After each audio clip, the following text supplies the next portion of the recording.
एक दिन भगवान शिव और माता पार्वती अपने दोनों पुत्रों गणेश और कार्तिक के साथ कैलाश पर्वत पर बैठे थे।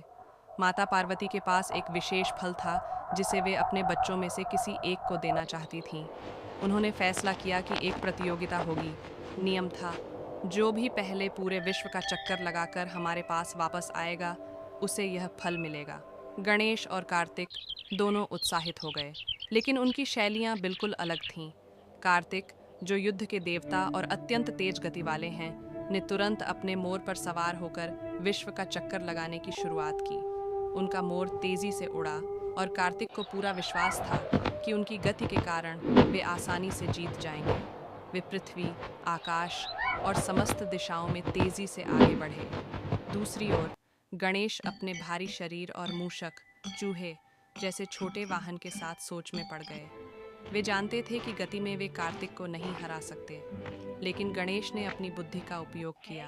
उन्होंने सोचा, मेरे माता पिता शिव और पार्वती ही समस्त विश्व का सार हैं। उनकी परिक्रमा करना विश्व का चक्कर लगाने के समान है। यह विचार आते ही गणेश ने तुरंत कार्य शुरू कर दिया। गणेश ने शिव और पार्वती की मूर्ति, या कुछ कथाओं में उनके सामने ही, 7 बार परिक्रमा की। श्रद्धा और भक्ति के साथ उन्होंने यह कार्य पूरा किया और फिर अपने माता पिता के चरणों में बैठ गए।